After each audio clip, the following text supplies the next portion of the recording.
দ্বিতীয় মেয়াদে ক্ষমতায় এসে যুদ্ধ থামানোর বার্তা দিয়েছিলেন মার্কিন প্রেসিডেন্ট ডোনাল্ড ট্রাম্প। এমনকি নোবেল পুরস্কারের জন্য তার চেয়ে যোগ্য মানুষ আর কেউ নেই বলেও বিশ্বাস করেন তিনি।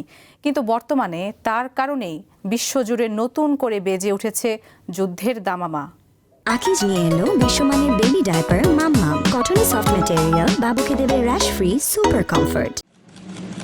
ভেনেজুয়েলায় হামলা চালিয়ে দেশটির প্রেসিডেন্টকে তার স্ত্রী সহ তুলে নেয়ার পর মাদকের নামে কলম্বিয়া ও মেক্সিকোয় আক্রমণের হুমকি দিচ্ছেন। ইরানেও সামরিক হামলার হুমকি দিয়েছেন। ডেনমার্ক অধিকৃত গ্রিনল্যান্ড যে কোনো উপায়ে দখলের হুঁশিয়ারি দিয়েছেন। তার কারণেই বিশ্বজুড়ে নতুন করে বেজে উঠেছে যুদ্ধের দামামা। তবু তিনি নোবেল শান্তি পুরস্কার চান। মনে প্রাণে বিশ্বাসও করেন এই পুরস্কারের জন্য সারা বিশ্বে তার চেয়ে যোগ্য মানুষ আর কেউ নেই। তিনি যুক্তরাষ্ট্রের প্রেসিডেন্ট ডোনাল্ড ট্রাম্প।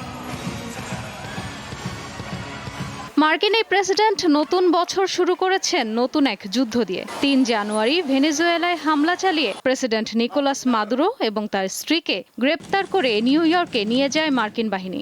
এর আগে বড়দিনের দিন নাইজেরিয়া ও সোমালিয়ায় বিমান হামলার অনুমোদন দেন ট্রাম্প।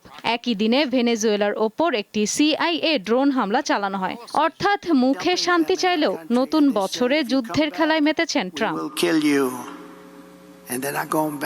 কলম্বিয়ার প্রেসিডেন্ট গুস্তাভো পেত্রোকে মাদুরোর মতো পরিণতির হুমকি দিয়েছেন। একই সঙ্গে বলেছেন কিউবার সরকারও শিগগিরই পতনের মুখে পড়তে পারে। এমনকি খুব শীঘ্রই মেক্সিকোতে স্থল অভিযানের ইঙ্গিত দিয়েছেন ট্রাম্প।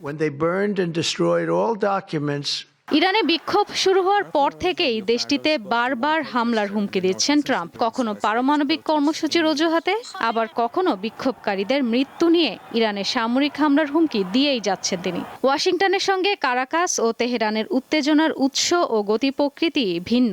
তবে বিশ্লেষকদের মতে মাদুরোর বিরুদ্ধে ট্রাম্পের পদক্ষেপ ইরানের সঙ্গেও যুদ্ধের শঙ্কা বাড়িয়েছে।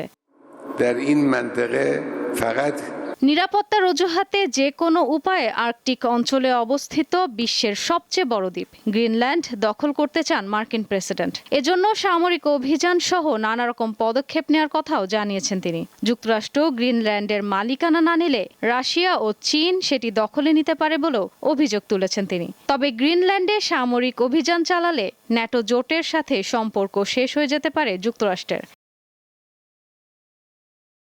ট্রাম্পের দাবি, দ্বিতীয় মেয়াদে তিনি মোট 8টি বড় যুদ্ধ থামিয়েছেন। তার মতে এসব যুদ্ধের কিছু চলছিল 3 দশকেরও বেশি সময় ধরে। আবার কিছু যুদ্ধ শুরু হতে যাচ্ছিল, যেমন ভারত ও পাকিস্তানের মধ্যে।